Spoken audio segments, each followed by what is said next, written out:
Hello everyone! Welcome to another episode of Science Lecture video series with Sir Geronimo. Let's get started.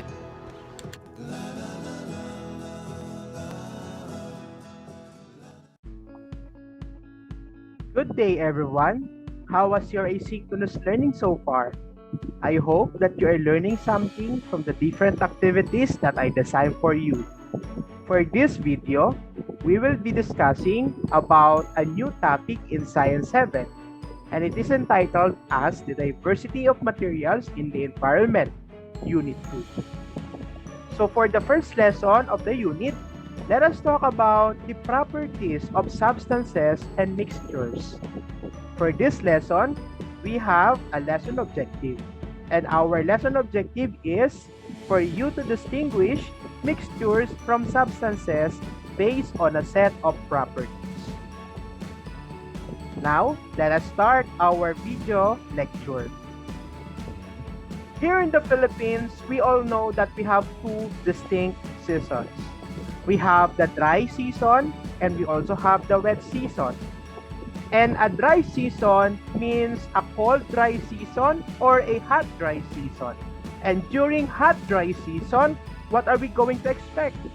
Of course, a very hot environment. That's why we have different kinds of drinks that we can drink for us to refreshen ourselves. Now, have you ever wondered about noticing your different kinds of drinks? Let's say, for example, we have a chocolate drink. Have you ever wondered that a chocolate drink seems to have a uniform characteristics throughout its appearance? Whereas, if we choose to drink milk tea, we can see that the composition of the milk tea or the parts or components of the milk tea seem to be unevenly distributed all throughout. Let's say, for example, we can see the tapioca pearls and the other sinkers when we drink a milk tea. So we will be able to answer these questions as we discuss the topic about the properties of substances and mixtures. So let us start. Let us have a short review first about matter. Matter is said to be anything that occupies space and has mass. Let's say, for example, an example of matter are the books, your laptops, devices, and anything around us as long as it occupies space and has a definite mass. And we can say that matter is made up of atoms. And atoms are said to be the building blocks of matter. Without atoms, there are no matters around us. That's why atom is a very important component of matter. And matter can be classified into two. First, we have the pure substances or the substances, and the other classification is a mixture. I'm sure that you are already familiar with mixtures, but now we will also include the substances. Under the substances, it can be classified into two. First, the elements, and second, the compounds. So we will have another video about the difference between the two. Under the mixture, it can be classified into three. First, we have the solution, another one is colloid, and the third one is suspension. So we will have another video about the differences of the three. Now, let's talk first about the pure substances. So what are pure substances? Pure substance has a definite and a fixed composition. It is always homogeneous, which means it has a single phase and has a uniform characteristics all throughout. And a pure substance cannot be separated by physical means. So what is an example of a pure substance? So I'm sure that all of this or all of the examples that I will show have been encountered before by us. So the first example is a table salt. also known as the sodium chloride. So table salt is made up of two components, which are sodium and chlorine. However, it is combined chemically, therefore we cannot identify which one is the sodium and which one is the chlorine. Because when we say pure substance, it has a fixed composition and it has a uniform characteristic. Another example is water.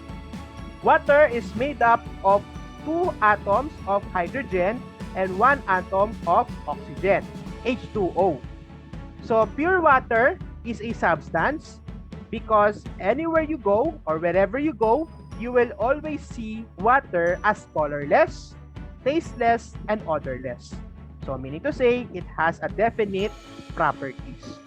It has fixed composition of two hydrogen and one oxygen atom. And if you add one more oxygen atom, it will become, or it will not be water anymore. It will become another type of pure substance. So that's why a pure substance is a homogeneous, which means it has a single phase and a uniform characteristic, and it always have a fixed composition. And it cannot be separated by physical means. We cannot separate water in terms of hydrogen and oxygen by physical means. Example, filtration. We cannot do that. But how can we separate or combine a pure substance? No? So, a pure substance can be combined and separated by chemical means and not by physical means such as filtration and the others. So, one example of chemical separation is with the use of electrolytic process. So with the use of electricity, we can separate the hydrogen and oxygen atoms from water. So that can be done by chemical means and not by physical means. So that's all for the pure substances. Let us now move on to the mixtures. Mixtures, on the other hand, does not have a definite property.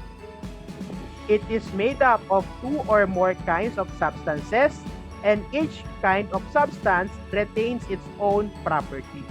Meaning to say, whenever we combine two or more types of substances, the properties of such substances will be retained. And it can be homogeneous or heterogeneous. When we say homogeneous, it is also called as a solution, and it can be in various proportion. One example of homogeneous mixture is salt water, which is made up of salt and water. Now, can we also make our own version of salt solution? Yes. A salt solution or a salt water can be prepared by putting a teaspoon of salt in a glass of water. Another salt solution can be made with 3 or more teaspoons of salt, but still, it is called a salt solution. Therefore, a mixture does not have a fixed composition.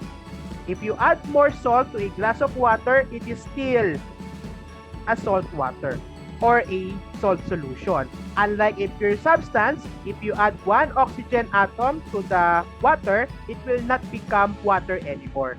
Because a pure substance, example, pure water, has a fixed composition. Hence, salt solution is a mixture because it doesn't have a fixed composition. And one example of heterogeneous mixture is a muddy water, which is a combination of soil and water. Heterogeneous mixtures are also called as suspension because the components are not evenly distributed in a system.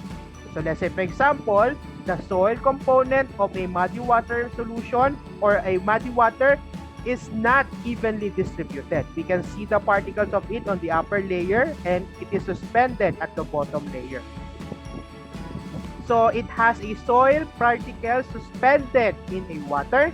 So the soil particles are visible in the liquid component of the mixture. So meaning to say, we can easily identify the individual components of a heterogeneous mixture. Another example of heterogeneous mixture is pizza.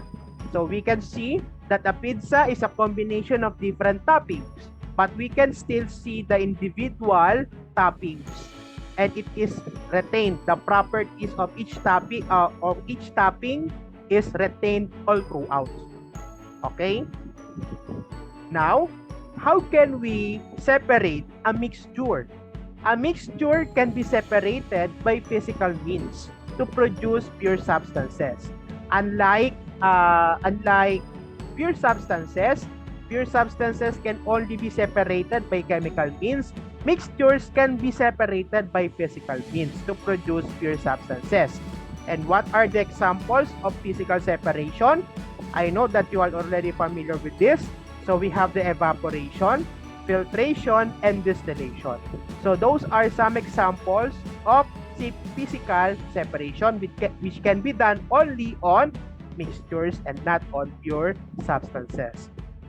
Let's say, for example, how can we separate the muddy water or the soil from water? So by means of filtration, which is a physical separation technique, we can separate the soil, which will become the residue, and the water, which will become the filtrate. So we have a water and we have a soil, which came from the mixture of a muddy water. Now, did you know that the air is not a pure substance, but a mixture? Air is a mixture of different gases. 78% of air is composed of nitrogen, while 21% of it is oxygen, and the other 0.9% are argon and other gases as well. Therefore, it is a mixture and not a pure substance. Now, let us summarize the lesson. So we discussed the difference between pure substances and mixtures based on a set of properties. So what are those properties? First, pure substances has fixed composition. It appears as a single phase and has a uniform properties. It cannot be separated by physical means, and a chemical reaction must occur in separating the components of the substances. On the other hand, mixtures has the following properties. When a mixture is formed, no chemical reaction occurs. There is no fixed composition in a mixture. A mixture has the properties of its component parts or substances. A mixture can easily be separated by physical means without involving chemical reactions. And lastly, the components in a mixture are combined without any fixed proportion. So those are the difference between pure substances and mixtures. That's all for our lesson for today. Thank you for listening and see you on the next lesson.